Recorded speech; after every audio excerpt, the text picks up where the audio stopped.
Olá pessoal, estamos começando a quinta edição do Genipapo, o podcast da Casa Verde.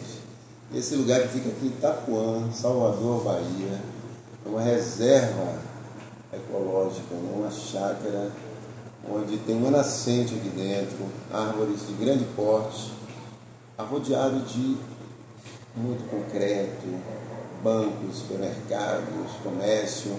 E eu costumo dizer que moro na roça dentro da cidade. E o genipapo é essa fruta, né, que tem em seu gene, o DNA aqui, que é interessante, né? Ele tem um cheiro, né? E para fazer esse genipapo aqui junto comigo, essa parceria maravilhosa de Fábio Shiva. E aí, como é que tá hoje? Com muita alegria, com alma lavada, depois de assistir o show de Ganhadeiro de Itapuã, na Cadeaú, Alma lavada. com nossa ministra da Cultura, Margarete Menezes, Daniela Mercury, e aqui na companhia desse luminoso, esse perfumado, esse mago das guitarras, do bandolim, da viola de arame, na ponte entre o blues, o rock e o choro, Júlio Caldas. Grande Júlio. Muito obrigado pelo convite, uma alegria grande estar aqui. Sinta o perfume de genipapo, né? Excelência, gosto muito. Apreciamos. E aqui na nossa captando as imagens, assim, nesse apoio da produção, Fabiola Campos. Salve, salve, Genipapo! E aí a gente falou de fazer uma viagem sobre as cordas, é isso? Através das cordas, pendurado nas cordas, e aí? Diga aí, Júlio, você é um soteropolitano, né? Não, eu nasci em Piauí, eu sou um ipiauense. Piauense, olha só. Ipiauense, né? Que não é Piauí, não, é Ipiauí, ipiauense. Eu estive lá em 2022, fiquei tão feliz, né? Um momento bem especial. Piauí é um lugar muito especial, uma cidade muito especial. Sabia que você era de lá? Nasci lá, mas moro em Salvador desde, eu acho que os 7 anos de idade, né? Tenho 44, então acho que eu já sou mais daqui também do que de lá, né? Mas eu gosto de manter essa ligação com o Piauí, porque é uma cidade que eu gosto muito. Eu passei minha infância indo muito lá, então eu tenho assim, uma afetividade grande pelo lugar. E ainda tem parte da minha família que mora lá, então periodicamente eu visito. Bom, a gente bota esse microfone para garantir um pouco mais a captação, né? Você pode ficar à vontade com ele, mesmo para falar, até pra... E a gente aqui procura falar o mais claro possível, falar menos, né? Quem tem que estar falando mais aqui, tocando, é nosso convidado. Aqui temos um microfone na goela. Não é lapela, não, na goela. Tem uma coisa que a gente tem trazido, uma questão, Júlio, que faz parte desse nosso contexto, é que Salvador recebeu o título de Cidade da Música. A gente tem perguntado, Salvador é a cidade da música? O que você acha desse assunto? Rapaz, olha, eu tive em 2018 a oportunidade de de ser jurado do Festival de Música da Colômbia em Bogotá.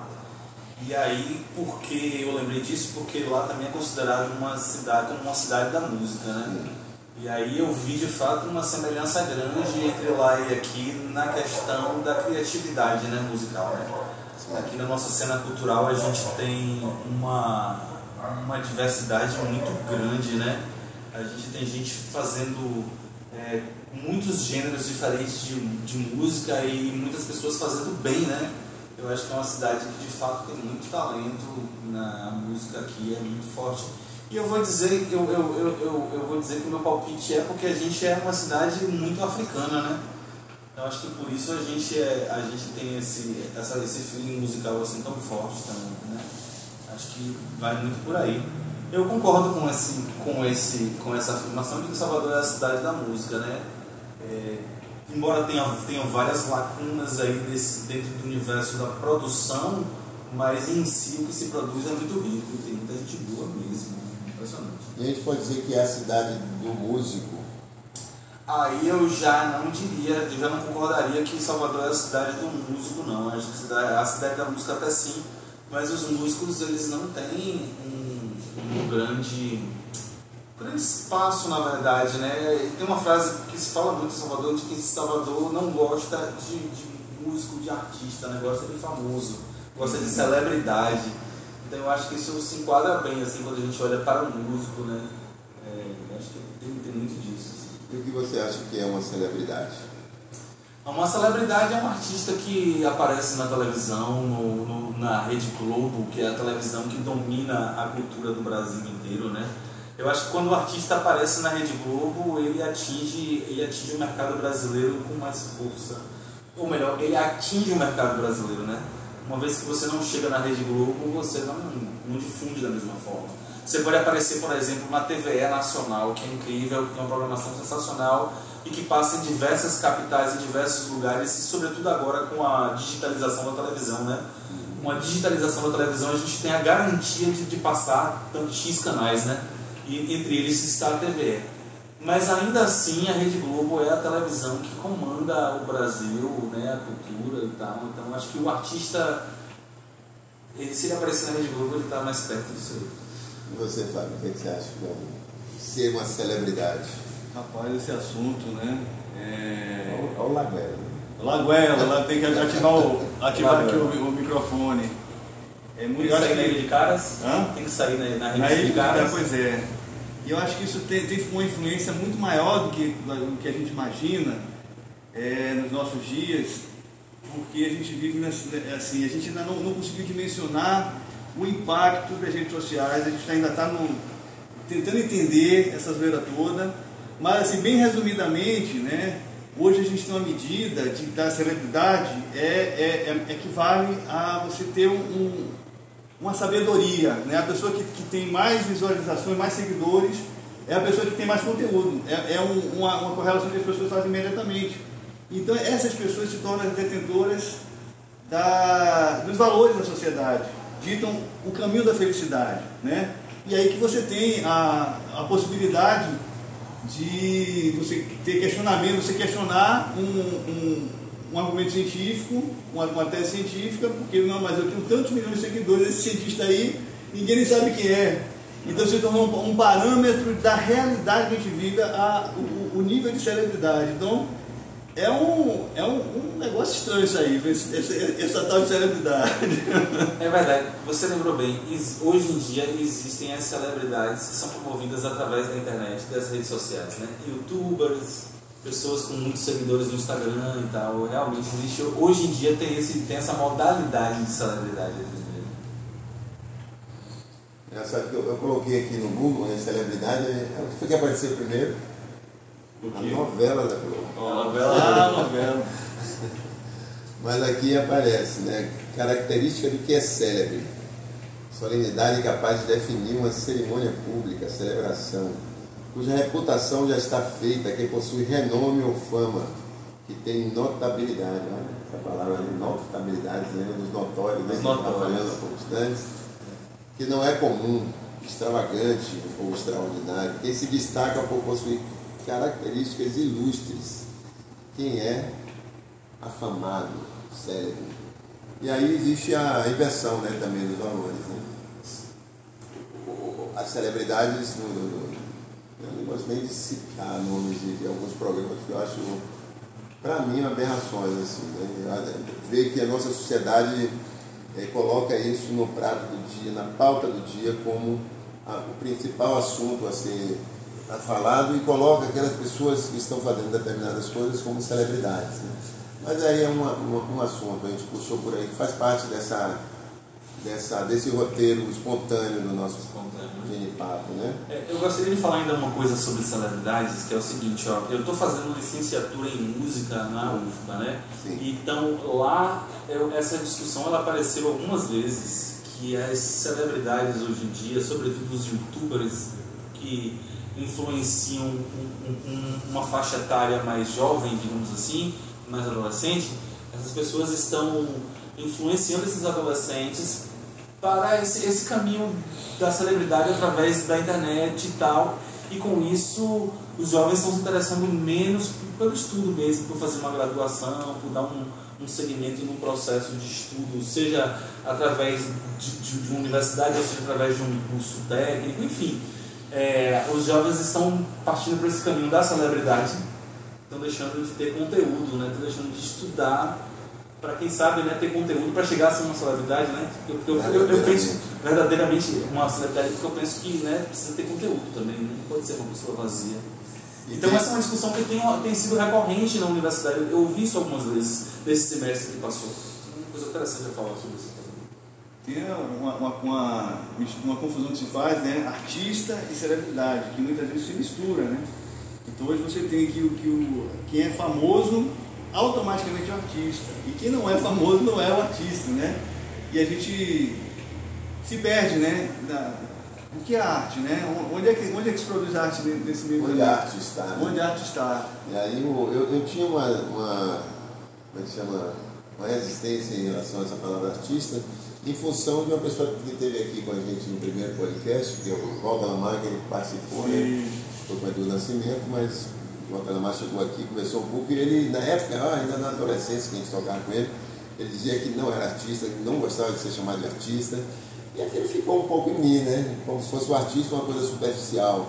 Mas aí, recentemente, uma pessoa que eu considero um mestre da arte, da cultura, lá de Sobral, do Ceará, o Marconi Holanda, ele falou que o artista é onde a arte está.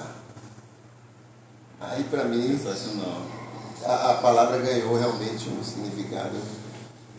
Então, eu quero que a arte esteja em mim. Então, que alguém veja que a arte está no trabalho, né, da gente, né? Com certeza. Isso é legal. Isso aí já mudou completamente. Então, eu quero ser um artista, né? Sim. Onde a arte está. Sim. Ainda nesse tema, assim, né? Uma pessoa que era para estar hoje aqui no Poditá, que é o Fabrício, né?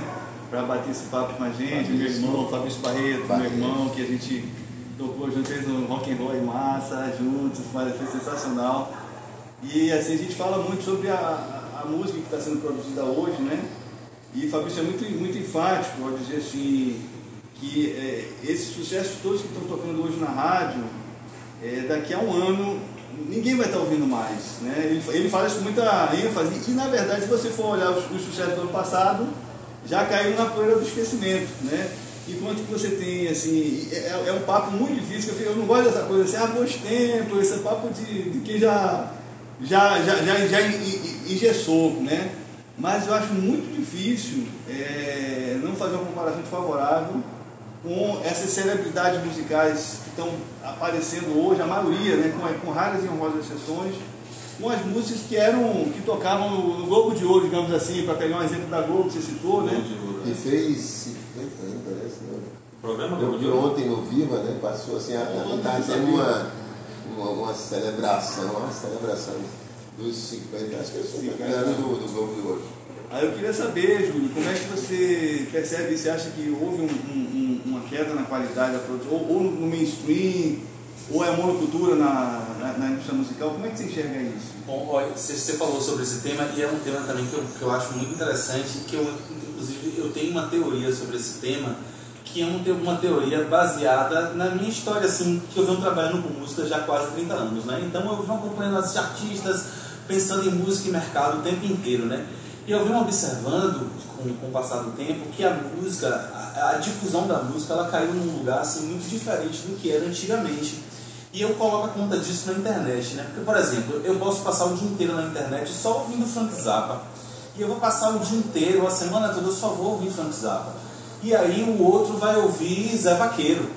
E aí o que acontece? Antigamente as músicas tinham uma forma de difusão, que elas tocavam na televisão, elas tocavam no rádio, elas tocavam tanto nos lugares que a gente conhecia as músicas de sucesso, mesmo sem colocar elas para ouvir. Hoje em dia as músicas fazem sucesso mais nos seus nichos, né? Nas suas bolhas. Aí, por exemplo, do nada você ouve falar de um artista que você não conhecia. Eu, por exemplo, do nada ouvi falar de Zé Vaqueiro. E aí quando eu chego no Instagram do Zé Vaqueiro, ele tinha lá um número absurdo de seguidores. E ele faz muito sucesso entre aqueles seguidores, mas a música de Zé Vaqueiro não chega pra mim. Antigamente a música de Madonna, que tocava muito, que eu não necessariamente botava ela pra ouvir, chegava em mim. A música de Michael Jackson, a música dos artistas que faziam sucesso midiaticamente falando, seja estrangeiro ou nacional, a música desses artistas chegavam pra gente. Hoje as músicas não chegam mais. Aí o que acontece? Se faz algum sucesso maior é durante um tempo pequeno. Se faz um sucesso maior é dentro da bolha desse artista, né? Dos seguidores desse artista, né?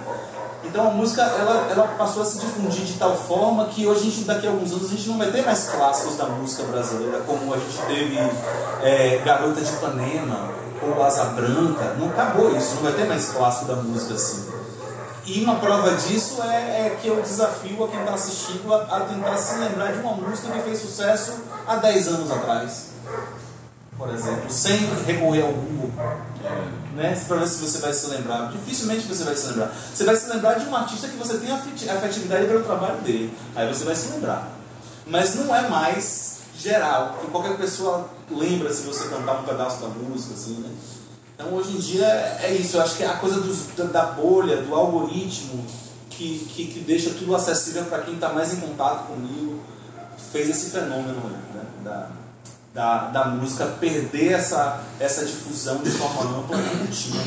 É uma coisa que eu venho observando muito assim com o passar dos anos mesmo, né? Das coisas que eu produzo, que eu gravo, que os meus amigos gravam, que as pessoas que eu gosto gravam, não tem a mesma difusão de antigamente.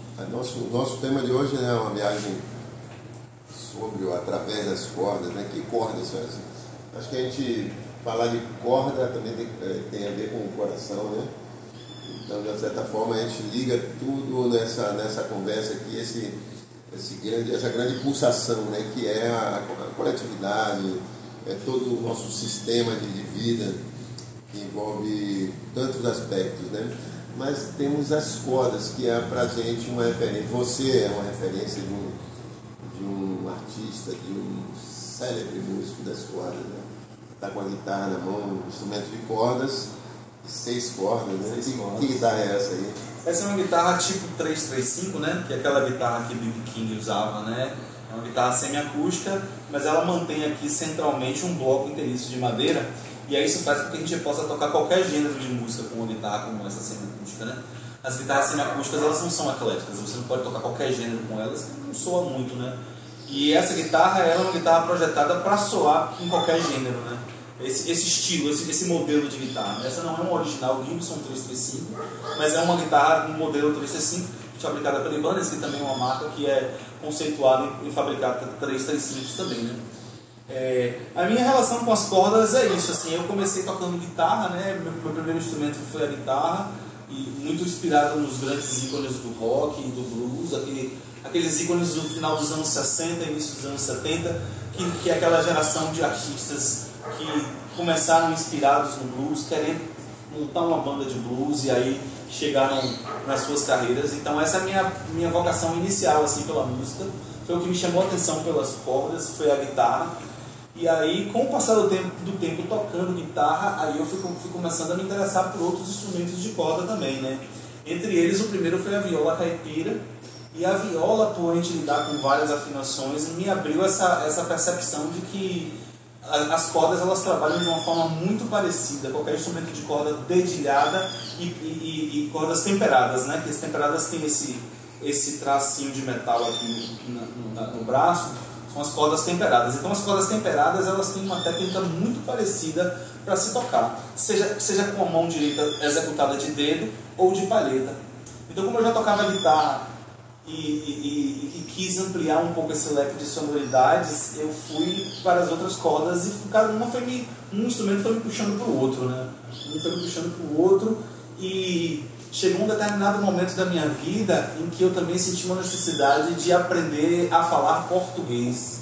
O que eu quero dizer com isso? Aprender música brasileira. Eu não sabia, porque como eu comecei focado no blues e no rock, eu passei muitos anos sem saber absolutamente nada de música brasileira. Aí teve um dia que me falaram, vamos tocar Carinhoso, você sabe que música é Carinhoso? Aí quando começou a tocar eu falei assim, é a música do Xambinho. Aí deram muita risada de mim, porque a referência que eu tinha era como que era a música do Xambinho e não um clássico de Pixinguinha. Eu não sabia quem era Pixinguinha. Uma versão de Xambinho?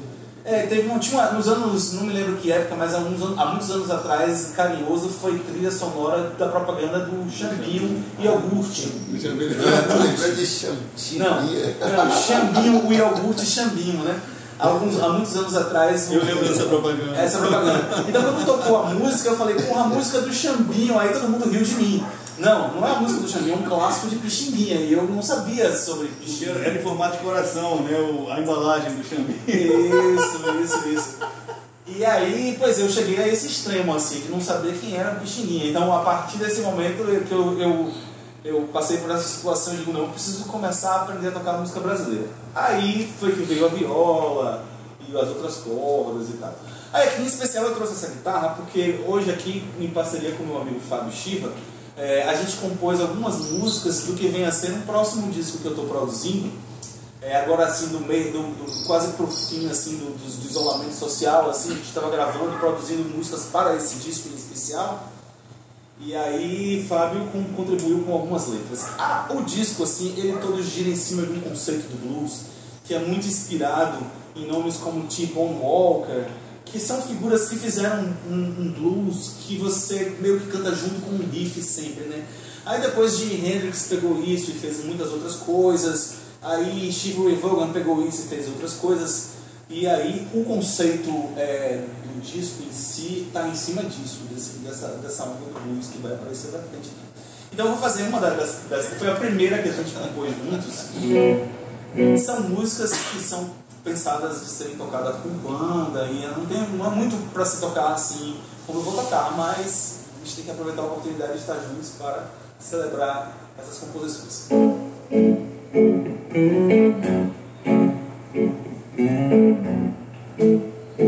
Eu só vim dizer, não vejo nenhum motivo pra crer. Tudo tão ruim, ainda que os mares pareçam sem fim. Depende do olhar, enquanto um chora o outro canta. Nos corona luz, um chingo de água, outros morrem na cruz. A vida me seduz com seus infinitos emítons azuis. A vida te seduz. Pra vida eu propus minhas escalas e sutras induz. A vida te induz.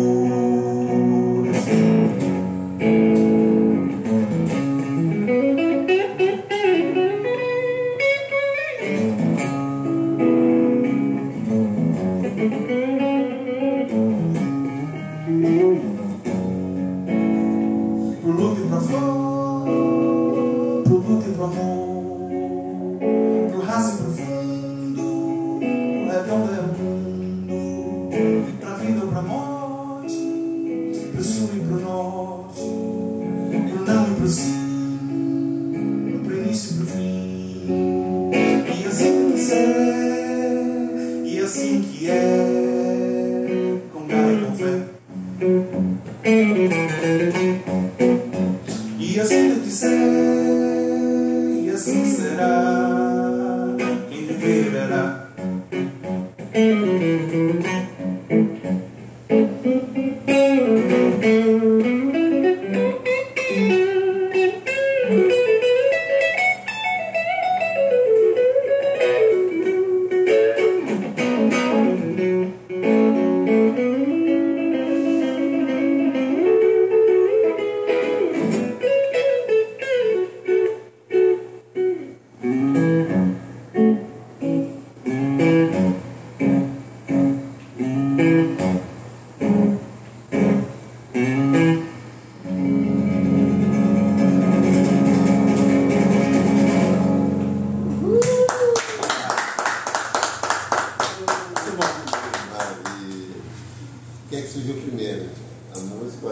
Essa música, essas canções desse disco, de uma forma geral, elas surgiram primeiro as melodias. Eu compus uma série de melodias que inicialmente seriam temas instrumentais para um edital da Funarte que rolou durante a pandemia. Então eu compus essas músicas todas na viola caipira, usando as afinações abertas e usando o universo das violas. Inclusive, para apresentar elas assim com as violas fica muito mais legal, porque elas foram compostas assim, né? Com aquelas cordas soltas das violas e tal. Então eu gravei uma série de vídeos dessas canções para fazer parte desse projeto lá da Funarte. Mas aí no meio do caminho eu me perdi e não cumpri uma burocracia que eles solicitaram lá e eu fui desclassificado sem nem ser as músicas serem analisadas. Foi uma questão de burocracia mesmo, eu perdi, não vi o e-mail, depois quando eu vi já tinha passado o prazo. Aí eu fiquei com esses temas instrumentais, eu falei, não, eu preciso fazer um disco com isso, né? Eu preciso compor, porque assim, apesar de eu ser guitarrista, eu não tenho muito interesse na música instrumental enquanto um produto mercadológico. Não tenho interesse. Eu tenho interesse em cantar, porque o canto ele chega muito mais nas pessoas do que a música instrumental, as melodias, os improvisos. O melhor que você possa tocar não chega da mesma forma. Então eu fiquei com esses temas durante um tempo guardados. Aí eu pensei, não, uma pessoa incrível para colocar as letras é Fábio. Aí a gente começou a dialogar. Eu não sabia de nada disso. Essa semana eu liguei para Júlio, falando com ele, que eu queria encontrar ele e tal. Conversamos um tanto e tal. E aí falei do Genipapo. E na sequência, aí você topou fazer. Eu falei com o Fábio e o Fábio adorou a ideia, a possibilidade de Fabrício Barreto estar aqui com vocês, exaltando Fabrício Barreto, porque temos alguns Fabrícios, né? Fabrício Rios, Fabrício Mota e Fabrício Barreto, irmão de Fábio, né? E eu não sabia, então agora assim, feliz da vida em ver que a conspiração, né? A sincronicidade. A sincronicidade, isso aí. Pô, meu velho, imagina com a minha alegria quando o Júlio fez o convite, rapaz. Pô, imagina. Teve um dia que a gente assistiu um show de Júlio, foi no Puleiro da Galinha, né? No Puleiro do Rock. No Puleiro do Rock. Não, aqui, como é que tem? O que tem de galinha dessa história? Porque isso tem outra história, mas não vem ao caso. Porque a gente indicou uma amiga super chique que vinha lá da. Fui eu que. Acompanha, ela tá querendo no Sheraton, a gente indicou ela lá pro Puleiro do Rock e depois tudo certo. Mas assim, o Júlio tocando lá, rapaz, eu digo pra você aqui, eu vi cores saindo da guitarra de Júlio e não estava consumindo nenhuma substância lícita ou ilícita, estava na base de água mineral e vi cores saindo da guitarra de Júlio Caldas, viu? Porque isso acontece, sim, senhor. Olha, esse dia em especial foi um dia tão incrível porque choveu e a gente não parou de tocar e deu tudo certo, ninguém tomou choque e a gente tocou embaixo da chuva, chuviscando assim, e a gente não parou, o público não saiu da frente e ficou aquele astral lá, foi incrível. Tava até o Jonga lá, o Jonga tava por lá também. Que é onde mesmo, o Puleiro do Rock? É o Puleiro do Rock, é. Onde é? Aqui na hora. Aqui dentro, perto da sereia, né? Perto da sereia. É porque assim, Eu ainda não fui lá, mas É massa lá, energia boa. explicando, o Puleiro do Rock era um evento que o pessoal do Puleiro fazia, que era um evento tem no mensal. albergue, ali no... É o albergue, isso mesmo. Aí veja só, era o evento, o Puleiro do Rock, eles faziam uma vez por mês, Aí depois de bastante tempo, aí eles pegaram o hotel, e aí transformaram o hotel num puleiro. E lá tem um palco, tem um esquema de música que eles fazem lá. Mas o projeto Puleiro do Rock veio antes do hotel. Sim. O hotel já foi um desdobramento que veio depois. Assim. E a apresentação do Puleiro do Rock que aconteceu foi no lugar onde é o hotel, mas antes não era Puleiro ainda. Era de um outro dono, era uma outra gestão, era o Casarão de Itapuã. Ah, isso mesmo. Isso. Naquela época era Casarão de Itapuã. Aí realizou o Puleiro do Rock no Casarão de Itapuã. Aí mais tarde os meninos pegaram o hotel para gerir e aí transformou num espaço cultural, que é muito legal, Muito massa lá. Então, essa viagem sobre as suas... Vamos viajar mais aí, né? Eu gostei muito dessa sua fala do falar português, né? Sim. Porque eu tenho essa dificuldade que eu também, o meu chamado para a música foi pelo rock and roll, pelo heavy metal. Sim. E assim, hoje eu percebo quanta riqueza, quanta beleza, né? Eu ainda preciso correr atrás, né? No outro dia eu passei várias vexames com o Matheus, mas amigo entende que o rapaz, que coisa linda que vocês fizeram com aquela música ali do Dorival Caymmi. Não, a música é assim mesmo, você que estou que não sabia. Não foi essa daí? Aquela do. Que tem acho que é Doce Morrer no Mar, que tem várias mudanças de dinâmica, tem uma parte bem. O Elmar. É o Mário C, não tô. Aí, tá vendo? Tô aqui exibindo mais uma vez a minha. O mar, dois morrer no mar. Mas olha, Fábio, eu preciso dizer a você também que toda hora assim alguém mostra assim um grande clássico da música brasileira, uma música linda, eu falo, meu Deus, essa música é sua, e a pessoa, já, essa música é de João Bosco. Ou então, poxa, cara, essa música é de Gilberto Gil, aí eu nunca na vida tinha ouvido. Eu acho que eu estou fazendo um pouco a viagem inversa, né? Eu agora que estou descobrindo um tanto, tocando coisas de outras coisas, né? de outros lugares, assim, estou achando uma maior viagem realmente. Assim. E eu estou encontrando um jeito de fazer isso, né? Em situações mais corriqueiras, digamos assim. Eu até acho que vale até eu pensar num projeto, num show para falar sobre as diversas expressões da alma humana. A gente tem a música como um mistério, né? que vem do silêncio, né? A gente está aqui agora, a guitarra está ali, o músico está ali com a guitarra na mão, mas não existe, a música não está manifestada, né? E aí, de repente, toca aí alguma coisa. Bom, outra música da parceria da gente? Trechinho, só para eu ilustrar o que eu estou falando. Um trecho, ó.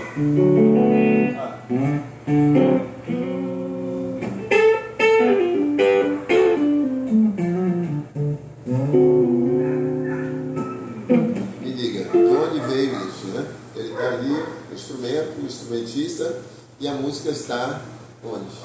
Onde ela está? E como ela se manifesta, né? Ela está na memória, né? Onde ela mora?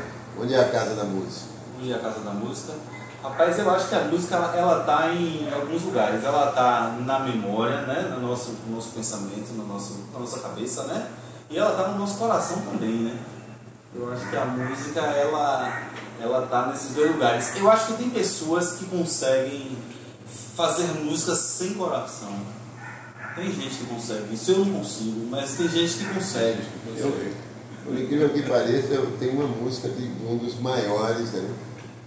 Que é o Tom Jobim, que eu acho que ele fez sem coração, que é que ele fez um poema Tejo. Depois pesquisem, rapaz, não tem outra música de Tom Jobim que eu considere que não tenha sido de coração, mas aquela parece que é o Tejo. Foi uma coletânea, um disco que foi feito e foi encomendado para cada artista uma música para um poema de Fernando Pessoa. E para Tom Jobim esse poema. Fizeram a encomenda dele fazer a música para esse poema. Eu acho que ele estava naqueles dias assim, porque eu não conheço todas as músicas que eu conheço de Tom Jobim, para mim são maravilhosas nesse aspecto que você falou, né? Tá? Do coração. E aquela dali, parecendo que ele começou assim, a fazer só para cumprir. E olha que mesmo assim, por exemplo, eu tive a experiência de fazer música por encomenda, né? E eu consegui encontrar um jeito de fazer. Acendendo uma vela, apagando as luzes, criando um ambiente, ouvindo de onde podia vir aquela. E fazendo, né? E tanto eu compondo solitário, né, como também com parceria, como por exemplo com o João Galima. A gente tem algumas trilhas de peça de teatro que passaram para a gente o roteiro já com as letras e a gente tinha que fazer. E a gente fez coisas que, rapaz, o João Galima tem que transformar isso aqui numa música, né, a parte independente daquele roteiro da peça, porque saíram coisas muito legais de coração, né? Mas eu estou falando isso porque eu estava falando das diversas expressões da alma humana, né? Então, nesse momento que eu tenho feito, saindo daqui da música de Itapuã, né? Que a gente pode dizer que existe uma música de Itapuã, né? Existe uma música de Itapuã, a música soteropolitana, né? A música baiana, a música nordestina, a música brasileira, a música latino-americana, sul-americana, latino-americana, andina, chegando até a música terráquea e a música de outras esferas, né? Então, e aí é legal quando a gente faz isso e consegue manter uma unidade de interpretação, né? Tem uma marca que eu considero a minha marca de itapuazeiro, né? Como ser itapuazeiro, né? E aí eu estou fazendo um pouco essa viagem agora de conhecer outras sonoridades, né? Mas vamos ouvir mais um. Vamos fazer essa aqui, essa sazonal depressão, fim de mês. Racional, intenção, lucidez, contemplação, sazonal, depressão, fim de mês, repetição. Pois é.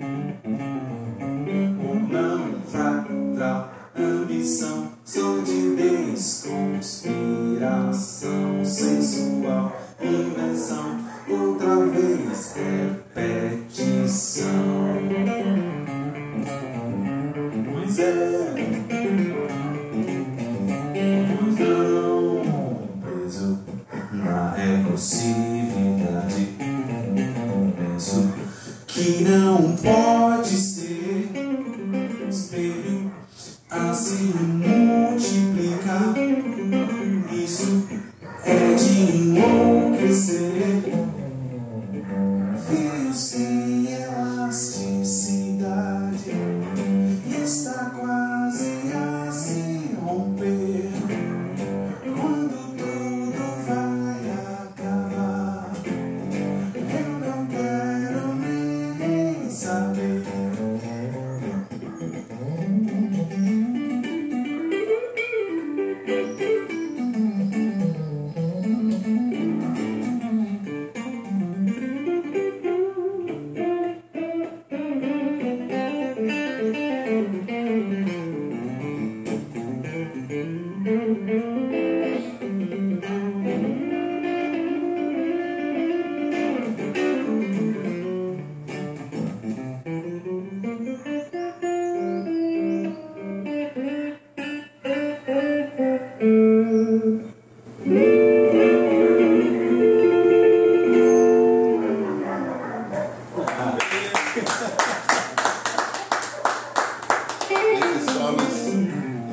Esses solos são o solo da música ou você faz ele? Não, é tudo improviso, né? Porque na verdade o foco do blues é o improviso, né? Então o grande barato é isso, é você construir a música através da improvisação. O disco ele é muito focado nisso, né? Na verdade o meu trabalho como um todo ele é sempre muito focado na improvisação. Eu gosto muito disso. O meu foco assim, em estudo de música é improvisar cada vez melhor, encontrar motivos interessantes e tal. É difícil improvisar sem base, né? Como eu estou improvisando aqui, mas a gente vai com acordes e escalas e expressões. Você falou dessa viagem através das cordas, né? Ao escutar a música e sentir tantos transportes assim, não tem como não fazer a ponte com a viagem através das supercordas, né? Que hoje é uma das teorias mais avançadas, mais vanguarda sobre a origem de tudo, né? Que lá dentro, no buraquinho do átomo, escondido lá na minúcia do átomo, você tem cordinhas vibrando, né? Que reverbera na teoria do som cósmico, né, que está presente em várias, ele não é só uma coisa hindu, né, mas no princípio fez o verbo, né, e assim, eu sinto que talvez por isso, né, a música é uma arte à parte, né, uma arte acima, uma arte à frente, porque ela tem uma propriedade eu acredito que a música abre uma realidade, a música expressa uma realidade. Você fala, onde está a música? Onde a música se faz, muda, né? Então, mudou aqui a realidade, né? Ontem, uma coisa que eu percebi vendo o show das Ganhadeiras, o show das Ganhadeiras nos transporta para o planeta Ganhadeiras, que é uma coisa que é feita pela dança, pelas roupas, pelo canto, tudo, mas a música principalmente, porque existe uma musicalidade, uma assinatura, que ontem ele me viu tão sério lá na plateia, porque eu estava percebendo essa assinatura, né, de uma personalidade Ganhadeiras, que nos transporta. Júlio nos transporta também para o planeta Júlio, cara, que é um lugar massa, amigo. É um lugar massa de você curtir e ficar mais horas. Muito bom, muito bom, muito bom. Pois é, e aí quem quiser escutar, transportar-se para esse planeta, pode dar alguns recados aí. Né? Pois é, não, eu tenho alguns discos nas plataformas digitais, né? Tem um mais recente, chama-se Canções Amigas, que é um disco no qual eu gravei canções de pessoas amigas que eu fui conhecendo no decorrer da minha história musical. Está disponível em todas as plataformas digitais e outros anteriores também. E assim, fazendo uma divulgação, eu estou em temporada às sextas-feiras já há bastante tempo. Acho que a temporada começou em 2018, inclusive. A gente parou na pandemia, né? E voltamos fim da pandemia e já tem mais de um ano que a gente está lá de volta nesse espaço, que é o pub As Divas do Tio Chico, que fica em Lauro de Freitas, fica de frente à segunda portaria de Vilas. Toda sexta-feira, 20 horas, entrada livre e gratuita, estacionamento também gratuito. Lá é um espaço muito legal. Eu toco lá com um trio, eu, Eric Dutra na bateria, Frank Negrão no contrabaixo, eu toco as minhas guitarras e canto. E a gente faz muita experimentação lá, é muito legal. Também é aberto a participações, uma espécie de jam session, né? Tem algumas pessoas vão lá, tocam também é aberto a isso também. Lembrando que nós estamos gravando hoje no dia 6 de fevereiro de 2023. Você pode estar assistindo esse vídeo em 2030, por exemplo. Pois é, em 6 de fevereiro, dia 10 de fevereiro, a gente vai estar lá tocando. No pub, e aí na outra sexta, eu acho que é carnaval, provavelmente não vai ter por ser carnaval, mas assim que passar a gente segue todas as sextas tocando blues lá, e tem blues e derivados, é um pouco meio jazzístico também, é um pouco meio rock, mas os standards que a gente toca são de blues. Então essas plataformas, né, você citou aí... Plataformas eu estou em todas, meus discos com meu nome, Júlio Caldas, vocês me encontram. Tem alguns trabalhos diferentes que eu produzi na minha história musical, mas estão todos lá. Escutem. Para quando chegar no fim do ano, que rolar aquela retrospectiva do Spotify da galera, eu aparecer na sua, e na sua que você está assistindo aí, entendeu? É isso aí. Uma coisa que eu estava vendo aqui, Júlio, sobre... Você falou que Salvador é a cidade da música, e em grande parte por ser uma cidade com a África muito presente, né? Sim. E eu estava aqui, assim, essa vocação de chamar que você tem do blues, né? E eu não sei, eu fiz uma ponte aqui com a capoeira, que é assim, você aparentemente tem um repertório de elementos aparentemente limitado, mas quando você é picado pelo vírus do blues ou da capoeira, né, o deleite é infinito, né? Você encontra um renovado deleite ali. Você sente que é por aí ou eu tô viajando? Como é que... Não, com certeza. Inclusive, vamos usar como exemplo a capoeira, o blues e o repente, a música nordestina aqui improvisada, né? A capoeira acho que tem uma coisa também de estar ali na roda, improvisando, você vai jogando e tal, e o blues também tem isso.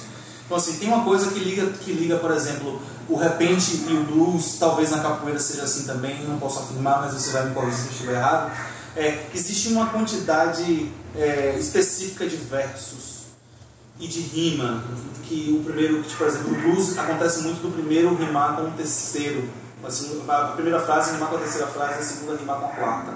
No repente, às vezes, acontece da primeira frase rimar com a terceira, mas a segunda e a quarta não rimam, né? E tem uma quantidade de sílabas, então o blues também tem isso. Tem uma quantidade de sílabas que se repete, são 4 frases, as primeiras, a segunda e a quarta meio que repete igual às vezes rima, então às vezes rima, às vezes repete igual. Então existe uma regra gramatical, vamos dizer assim, ou melhor, uma regra de construção de texto, gramatical não, de construção de texto, que está meio que presente aí, que é meio presente nesses universos aí. E eu atribuo isso novamente à África, né? Sim. A cultura africana, né? Os escravizados que foram levados para lá e trazidos para cá. Então deu essa nossa cultura, assim, que tem algumas semelhanças. O blues, por exemplo, é um gênero, quem fala muito sobre isso é o produtor do Festival Agosto do Blues, Marquinhos, que é uma figura muito legal. Ele traz várias semelhanças entre a cultura brasileira e a cultura do blues americana, mas sobretudo a do blues, né? Então, são muitos exemplos interessantes que ele traz e é muito próximo da gente aqui, embora muita gente não perceba e acha que é distante, mas a proximidade ela está através dos africanos que foram levados para lá e foram trazidos para cá, né? Etnias que foram para lá, que vieram para cá, que vieram para o Nordeste, então tem uma cultura musical e cultural meio parecida, embora pareça que é distante, mas se você começa a pesquisar, você vê as semelhanças, são muitas. E é isso. Você falou a coisa de aprender o português, né, fazendo essa ponte com o blues, né, e com o rock também, e você já provou aqui, ao vivo, que é possível fazer blues em português, né? Sim. Mas existe um preconceito, principalmente no rock, né? Eu queria saber se no blues existe também, de que você só pode cantar rock em inglês. É uma coisa que eu sempre achei nem sei uma palavra assim, penso no xingamento, foi o que eu pensei. Porque eu não admito isso. Existe isso no blues, sim, e tem pessoas que gostam muito de blues, ou até músicos que tocam blues, que eles não gostam de blues cantado em português. Só que, eu vou dizer para vocês, durante a pandemia, por exemplo, eles fizeram muitas lives. O Instituto de Blues do Nepal. Acredite se puder. Existe um Instituto de Blues no Nepal, e você vê aquele povo do Nepal cantando blues do jeito que eles falam lá, daquele sotaque deles lá. O blues, assim como o rock, assim como o jazz, são gêneros que são executados no mundo inteiro. O mundo inteiro toca. Você vai lá, tem uma jam session, os músicos tocam aqueles temas do Real Book. O mundo todo tem uma banda de blues que toca as coisas de Robert Johnson e de B.B. King e tal. Então, assim, é uma parada que já é do mundo. É diferente do samba, por exemplo. O samba não dominou o mundo como o rock dominou, como o jazz dominou. Você não vê pessoas, no mundo inteiro tocando o samba, como por exemplo é. Mas isso é uma outra questão, né? A música brasileira não vai ter uma difusão da mesma forma que a música americana tem, por várias questões aí que precisa falar muito, que já estão explícitas, né, na situação toda. Então eu acho que é isso, assim. Então, como tem no mundo todo, não tem como você não ter um blues em espanhol, ou um rock em espanhol, ou em outros idiomas assim distantes da cultura da gente, né? O blues, o jazz, o rock são gêneros que são do mundo, não são mais um gênero somente americano, né? Por exemplo, tem um guitarrista brasileiro que ganhou a cidadania americana a partir de um concurso de blues que ele ganhou nos Estados Unidos, né? Ou seja, um guitarrista brasileiro ganhou um concurso de blues nos Estados Unidos concorrendo com guitarristas americanos. E ele ganhou. Aí a partir daí ele ganhou a cidadania e uma grande notoriedade, né, pelo mundo do blues, né? Muita gente, ele agora é uma figura muito ouvida no mundo todo e tal. Uma celebridade do blues, né? E muita gente pensa, como é que a gente vai renovar o blues? Será que a gente vai ter novas celebridades do blues? A gente tem Kingfish, a gente tem algumas figuras no mundo aí tocando blues, né? Se destacam. A palavra me surgiu, um desperdício. Você não se permitir expressar na sua língua, porque você tem a oportunidade de contribuir de uma forma original, de uma forma diferente, porque em inglês já tem a galera fazendo isso, os americanos estão fazendo, os ingleses estão fazendo. Então, assim, e a gente acaba fazendo uma coisa tão pobre, né? Uma imitação, né? Quando você pode ter uma expressão genuína. Por exemplo, na música brasileira, por exemplo, o blues ele teve uma certa penetração e tiveram alguns compositores que escreveram blues e são blues muito bonitos e que inclusive eu encaro eles blues assim, tipo assim, são blues, mas que também tem uma aura de música brasileira também. Então é MPB e é meio blues também, tipo Cazuza fez muito isso, né? Sim. Renato Russo tem alguns, Caetano tem alguns, Rita Lee fez vários, Gilberto Gil tem alguns, então tem um blues MPB que é meio MPB, que é meio blues. Pepeu Gomes tem alguma coisa por aí. Então é isso. E agora eu fico pensando que, por exemplo, o reggae tem isso também, né? Na música brasileira, o reggae também, ele também meio que hoje já é algo do Brasil também, né? O reggae. Então, o reggae ele se difundiu bastante também dentro da música brasileira. Já o blues, ele já não se difundiu da mesma forma. Tem uma teoria que diz que porque o blues ele precisa ser improvisado, ele precisa ser tocado ali naquele momento, com o clima do momento, e aí isso requer um certo refino musical para tocar blues, e aí aos poucos foi meio que saindo do interesse dos compositores de música brasileira por conta dessa questão do tocar e do improvisar e de ser construído através de uma improvisação, e através dessa improvisação é que você vai ser mais rico ou não, enfim. E a coisa do andamento do blues? Como é que tem alguma diferenciação? O andamento do blues, assim, quando se fala, aquela coisa mais para frente, né? Isso. Essa é uma pergunta interessante, porque assim, muita gente quando pensa no blues, pensa naquele slow blues, que tem o ritmo. Né? A pessoa pensa, quando pensa no blues, ela pensa logo nesse blues aí. Mas o blues, ele tem diversos subgêneros, vamos dizer assim. Tem diversos ritmos dentro do blues, que são todos super pra cima, super dançantes, super groovados e tal. Inclusive o próprio B.B. King fala muito isso na biografia dele, que ele não gosta quando relaciona o blues com aquele blues lento e triste. Esse blues existe também, mas o blues também é alegre, né? Então, assim como o B.B. King, quando eu saio, por exemplo, de casa para tocar blues, para fazer um show de blues, eu saio com tanta felicidade que eu não consigo relacionar o blues a uma música triste, né? Assim como o B.B. King fazia isso. Então, tem o blues lento, aquele ritmo lento, mas existe uma série de outros ritmos também que são ligados ao blues, que são do blues, que são o blues, mas que não é só aquele ritmo lento, né? O blues também é muito dançante também. Ele pode ser muito dançante. E é só uma questão de andamento. O que se toca mais rápido é uma aceleração mesmo? Não, tem nuances rítmicas diferentes. Sobretudo porque assim, o blues, por ser um gênero americano e os Estados Unidos é um país muito grande, com muitas regiões diferentes, existe o blues do West Coast, como chama, que é mais da costa, existe o blues de Chicago, existe o blues do Texas, existe o blues do Alabama, e cada blues desse aí, cada lugar como esse, toca de um jeito diferente, com um sotaque rítmico também diferente. Não é como, por exemplo, o mesmo ritmo, um pouco mais rápido, um pouco mais lento, um pouco no meio do caminho, né? Andamento 120, 110, 120, não é necessariamente isso, não. São ritmos realmente distintos. A Maninho fala do frevo, né?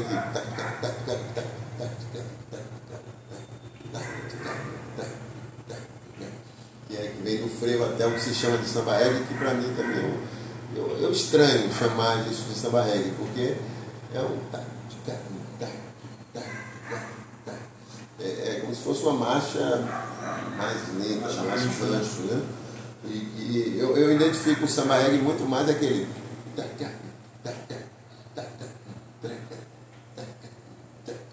e tem aquela coisa da puxada do reggae, né? Eu vi uma explicação recente sobre o samba reggae que eu achei muito legal, assim, e tinha o Olodum tocando os diferentes ritmos do samba reggae. Não é que tem alguns ritmos diferentes dentro do universo do samba reggae, eu mesmo nunca tinha percebido, né? Embora as músicas toquem, fizeram sucesso na época, né? A gente lembra delas porque elas ainda faziam parte da época da era do rádio, digamos assim, né?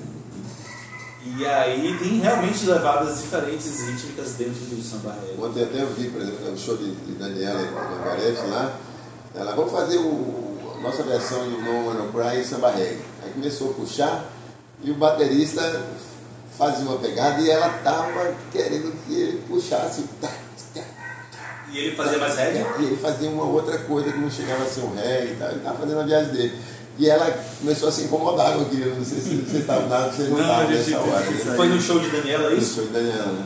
Mas praticamente elas fizeram juntas, né? Daniela não deixou Margarete sair do palco. Margarete, não, faça agora a sua parte. E ela ia lá puxar a Margarete, não deixou a Margarete sair, né? E ela, nessa hora desse samba reggae, eu senti que ela estava... E ela virava baterista e sinalizava, e ele lá na dele, e até que ela virou para Cesário, virou para o percussionista, aí o baterista entrou na onda que ela queria. Nossa, que era aquela... No man, no cry. No cry. E é interessante isso, mas eu vejo muito mais esse outro ritmo que está ali naquele universo mais próximo do samba reggae do que propriamente o que se chama de samba reggae. Mas não sou eu que vou definir isso aí, porque já existem polêmicas à vontade sobre essa história de quem é o pai da Xé, né? Você que é sobrinho de Luiz Caldas. E foi que inventou o samba reggae também. Recentemente eu vi a filha de Negra do Samba respeitosamente se dirigindo a isso, falando de Luiz Caldas de uma forma respeitosa, mas reivindicando, né, para Neguinho, e quem sabe que, Neguinho tem uma importância imensa, mas tem que ver todo o universo cultural que permeava, para que existisse Neguinho do Samba, para que existisse Luiz Caldas, para que existisse tudo que existiu, né? Essa sua fala é muito interessante, porque eu vejo assim, por exemplo, agora recentemente rolou uma polêmica de que uma artista que foi descoberta chamada Sister Rosetta foi a figura que inventou o rock. Não foi Chuck Berry, não foi Jerry Lee Lewis. Não foi Chuck Berry, não foi Jerry Lee Lewis, também não foi Sister Rosetta. Foram todos eles juntos, porque era uma efervescência musical que rolava ali naquela época. Então eu acho difícil você dizer que foi fulano, que foi ciclano, que foi beltrano. E o rock, então, que ainda é muito mais próximo do blues, então meio que pegou o blues, acelerou um pouquinho, virou rock. Então, assim, eu tenho essa dificuldade de denominar assim. Foi Chico Sainz e Nação Zumbi que inventou o Mangue Beat. Não, pô, mas tinha o Mestre Ambrosio, mas tinha o Fred 04. Até porque para chegar ali tem tudo, o dia da maracá, do coco, do forró, de tudo. Então eu acho que todo gênero ele acaba meio que nascendo meio que de uma simbiose coletiva, de todo mundo que toca ali no bairro, na cidade e faz shows, é meio que uma coletividade. Na assim. minha adolescência, eu vi essa coisa do inconsciente coletivo, que se chama de essa coisa que está no ar, né, as ideias. Eu ia falar sobre a ideia no início aqui, ia fazer uma pergunta a você, mas assim, naquele momento, antes de Jerônimo lançar Eu Sou Negão, a gente já pensava em fazer algo similar. Naquela época. E aí a gente estava, né, naquela coisa como se a gente fosse, né, tivesse descobrindo. E aí de repente veio toda a onda do acho que a partir de algumas músicas, né, que você tem Eu Sou Negão como uma grande referência dessa junção da música, dos instrumentos, né, eletrônicos, elétricos e a percussão do bloco afro, como também do Cabelo Duro, que é o nome dela? Fricote, né? E pô, a riqueza daqueles músicos, você vê o que o Luiz Caldas e a Acordes Verdes trouxe ali é um padrão de musicalidade muito interessante. Você tem uma Cezinha na bateria, Carlinhos Brau, Tony Mola, Alfredo Moura, Carlinhos Marques, né? E o Luiz Caldas como a figura que realmente a gente tem que também dar, né, pedir a bênção, né? Sim, eu não perco a vontade de pegar a bênção. Eu sou família de bênção. Nosso podcast passado passou pela bênção por conta da frase A vida é a arte do encontro, que também é essa arte que está se apresentando aqui agora, né? Cada encontro, cada podcast, cada giro de papo é uma arte do encontro, né? E eu ia falar sobre a ideia isso. A música é uma ideia? A música nasce uma ideia ou ela passa por outro... Rapaz, olha, eu acho que a música ela nasce de diversas formas, depende muito do que. Por exemplo, agora recentemente, quando o Instagram eles só permitiam fazer vídeos de 1 minuto, eu fiquei um tempo compondo músicas de 1 minuto. Compondo músicas de 1 minuto. E toda vez que eu soltava uma música que eu compunha de 1 minuto, reverberava muito e eu ganhava muitos seguidores. Porque eu colocava os hashtags que eu achava que tinha a ver com a ideia que eu queria passar, e aí os seguidores chegavam até a mim. E aí, como é que eu fazia essas músicas? Bom, eu chegava lá no meu programa de música, primeiro eu fazia a base rítmica por 1 minuto. Tenho certeza de que vou ter 1 minuto de música. Aí, a partir daquele groove rítmico ali, geralmente eu fazia uma linha de baixo. Aí, na linha de baixo, eu já pensava numa melodia, numa harmonia, um arranjo, uma ideia, pai. Construí uma linha de baixo, ficava tocando ali, construí uma ideia, pum, construí, pronto. Agora eu ia botar uma guitarra, fazendo uma harmonia, aí pum, um tema, e aí pronto. Em alguns minutos eu tinha uma música que eu compunha assim. Tem o formato como eu fiz com o Fábio, que é o formato de ter uma ideia, uma melodia, uma ideia, registra essa melodia e manda para Fábio botar uma letra, e Fábio botar uma letra. Nesse disco tem uma música que eu compus, que é a única música que eu compus sozinho, letra e melodia. Foi assim, tipo, domingo de manhã, me deu uma vontade incontrolável de fazer uma música. Flávia tem o hábito, minha companheira, de ir passar os domingos na casa dos pais, e ela, não, vamos pra lá. Eu digo, não vou, eu tenho que fazer uma música aqui. Aí ela saiu. Aí no que ela saiu, eu peguei o violão, e aí esse violão, inclusive, é um violão que eu costumo dizer que tinha várias músicas guardadas dentro dele, porque quando eu adquiri ele, eu fiz várias músicas. Todas as músicas desse disco eu fiz nesse violão, inclusive, diga-se de passagem. Nesse e nesse outro que está aqui, que daqui a pouco eu vou tocar. E aí me deu aquela ideia de escrever, aí veio a ideia da letra, eu já fui escrevendo, colocando no papel, vendo a harmonia, não sei o que, pum, a música estava pronta. Então eu acho que tem várias formas de composição.